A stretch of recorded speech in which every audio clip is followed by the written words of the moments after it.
নামাজে মন বসে না, সালাতে আমার মন বসে না কেন? এই গল্পটা শুনলে আপনারা বুঝতে পারবেন। যে মানুষটা নিজের কাজে খুব ধীরস্থির, খুব ভেবেচিন্তে গুছিয়ে কাজ করতে ভালোবাসে, মসজিদে এলে সেই মানুষটাও কেমন যেন তাড়াহুড়া শুরু করে।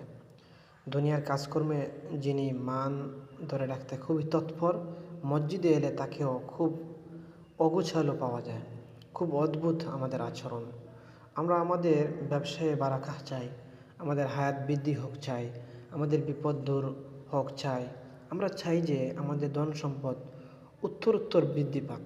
কিন্তু এই যে ব্যবসায়ে বারাকা, হায়াত বৃদ্ধি, বিপদ দূরীকরণ কিংবা ধন সম্পদের উপর্যুপরি বৃদ্ধি পাওয়া, এসব কিছুই যার হাতে, যার নিয়ন্ত্রণে এবং যার অধীন, সেই মহান রবের সান্নিধ্য পাবার সবচেয়ে কার্যকরী মুহূর্ত হচ্ছে সালাত, অর্থাৎ নামাজ। অথচ সেই সালাতেই আমাদের রাজ্যের উদাসীনতা। অবস্থা দৃষ্টে মনে হয় সালাত জিনিসটা যেন আমাদের উপর খুব জোর করে চাপিয়ে দেওয়া কোনো বস্তু। কোনো রকম দুটো সিজদা দিয়ে কাজ সারতে পারলেই যেন আমরা দিব্যি বেঁচে যাই। দুনিয়ায় খ্যাতি লাভ করেছে এমন কিছু মানুষের সান্নিধ্যে যাওয়ার অল্প কিছু সুযোগ আমার হয়েছে। দেখেছি তারা যখন কথা বলে তখন তাদের আশপাশে থাকা মানুষগুলো গভীর মনোযোগ আর স্থিরতা নিয়েই তাদের কথা শুনতে থাকে। কোনো অক্ষর, কোনো শব্দ, কোনো বাক্য তারা বাদ দিতে চায় না। হৃদয়ে মননে যেন সবটুকু গেঁথে দিতেই পারলেই বক্ত খুলদন্য হয়। দুনিয়ার সেলিব্রিটিদের সান্নিধ্য আর তাদের কথা শোনার জন্য আমাদের ব্যাকুলতার কমতি নেই। অথচ যিনি রব্বুল আলামিন, বিশ্বজাহানের মালিক, তার সাথে কথা বলতেই যেন আমাদের রাজ্যের অনীহা, অনিচ্ছা, অনাগ্রহ। সালাতে দাঁড়ালেই আমাদের মন উথাল পাথাল করে উঠে। অফিসে রেখে আসা আমাদের অর্ধসমাপ্ত হিসেব, মিস করে যাওয়া বিকেলের অ্যাপয়েন্টমেন্ট, রাতের খুশগল্পের আড্ডা, সব কিছুই আমাদের হৃদয়পটে বেশি উঠতে থাকে। বিক্ষিপ্ত মন নিয়ে আমরা যখন যন্ত্রের মতন উঠবোস করি মাত্র।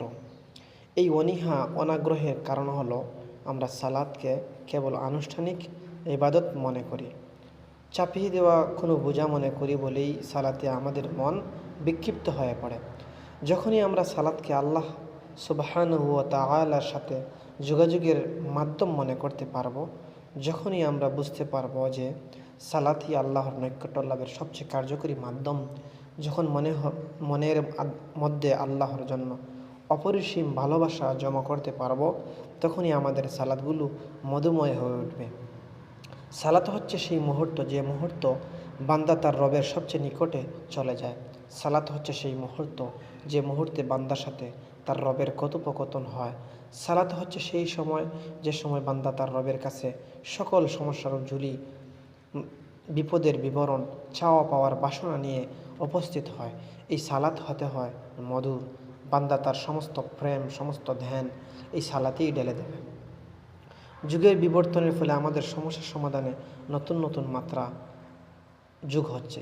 ডিপ্রেশন ভূগোলে আমরা এখন কানে হেডফোন খুঁজে দিয়ে গান শুনি, প্রিয় কবির লেখা বিরহের কবিতা আওড়াই। যারা এসবের দ্বারে কাছে গেছে না, তারা সিগারেট ফুঁকে কিংবা নেশা করে। অথচ আল্লাহর রাসূল সাল্লাল্লাহু আলাইহি ওয়াসাল্লাম বলেছেন, সালাতে আমরা চোখের প্রশান্তি রাখা হয়েছে। চোখ আর মনের প্রশান্তি আসার কথা ছিল সালাতে, নামাজে, কিন্তু আমরা প্রশান্তি খুঁজে বেড়াচ্ছি গান, কবিতা, সিগারেট আর নেশাদ্রব্যে।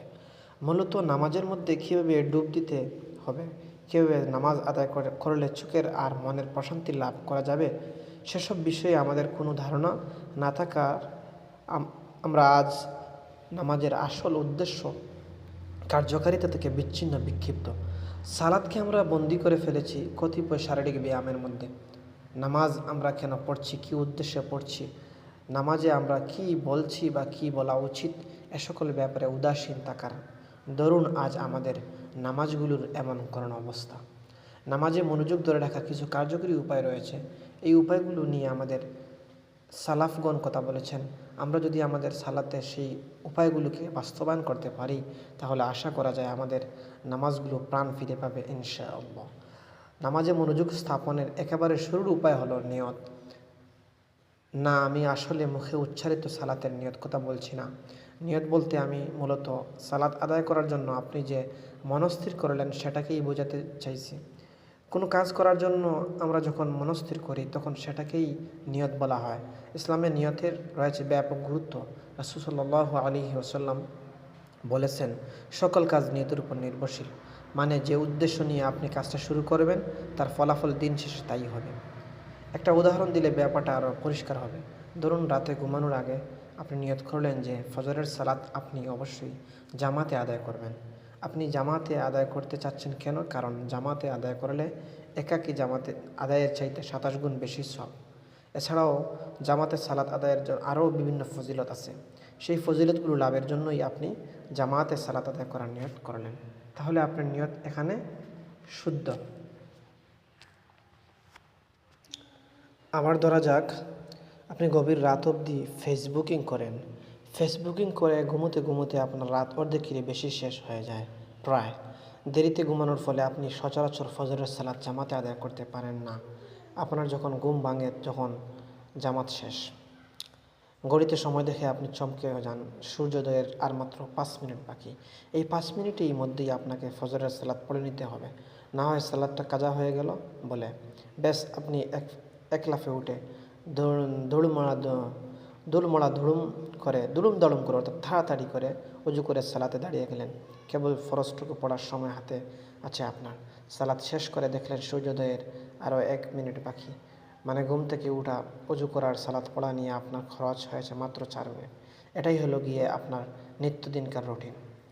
আরও ধরা যাক আপনার বাসায় একদিন আপনার কোনো বন্ধু অতিথি হয়ে এলো। আপনার বন্ধু খুব আল্লাহওয়ালা মানুষ। ফেসবুকে আপনার দাওয়া প্রচার বিভিন্ন দাওয়াতি লেখা জোখা দেখে আর তার ধারণা জন্মেছে যে 5 ওয়াক্ত সালাত আপনি অবশ্যই জামাতে আদায় করে থাকেন। এখন আপনার আল্লাহওয়ালা বন্ধুটি যদি দেখে আপনি ফজরের সালাতে সূর্যোদয়ের ঠিক 5 মিনিট আগে আদায় করছেন, তাও আবার ব্যাপারটা কেমন দেখাবে? আপনি ভাবলেন যে ব্যাপারটা আপনার এবং আপনার সোশ্যাল ইমেজের লজ্জাজনক। এহেন লজ্জার মুখে নিজেকে আপনি কোনোভাবেই ফেলতে পারেন না। তাই ফজরের আজানের সাথে সাথে জাগার জন্য যত রকম উপায় অবলম্বন করা যায় তার সবটুকুর বন্দোবস্ত সেদিন রাতে আপনি করে রাখলেন। দুটো ফোনে অ্যালার্ম সেট করে রাখলেন। স্ত্রীকে বলে রাখলেন, তুমি জাগতে পারলে আমাকে জাগিয়ে দেবে। কিন্তু এই যে ফজরের সালাত জামাতে আদায়ের জন্য এই বন্দোবস্ত, এত আয়োজন আপনি করলেন, এগুলো কিন্তু ফজিলত লাভের আশায় নয়, বন্ধুর কাছে আপনার ইমেজ বাঁচানোর তাগিদে। পাশে আপনার বন্ধু আপনার সম্বন্ধে কোনো নেগেটিভ ধারণা নিয়ে যাক, সেটা আপনি চান না। এখানে আপনার নিয়ত আল্লাহকে খুশি করার, তার প্রিয় হওয়া নয়, বরং বন্ধুকে খুশি করা, তার কাছে নিজেকে আরও বেশি দিনদার প্রমাণ করা। আপনার এই নিয়ত শুদ্ধ নয়, যেহেতু আল্লাহ রাসূল সাল্লাল্লাহু আলাইহি ওয়াসাল্লাম বলেছেন প্রত্যেক কাজের ফল নিয়তের উপর নির্ভরশীল। তাই আপনার অশুদ্ধ নিয়তের ফলও আপনি পাবেন। আপনার বন্ধুর চোখে আপনি ঠিকই আল্লাহ বুজুর্গ প্রমাণিত হবেন, যা আপনি চেয়েছেন, কিন্তু এরকম নিয়তের জন্য আখিরাতে আপনার লাভের খাতা শূন্য। এটাই হলো নিয়তের ব্যাপার। তাই আমরা যদি আমাদের সালাতগুলোকে সত্যিকার চোখ আর মনের প্রশান্তি লাভের মাধ্যম হিসেবে পেতে চাই, আমাদের উচিত সবার আগে আমাদের নিয়তকে বিশুদ্ধ করা।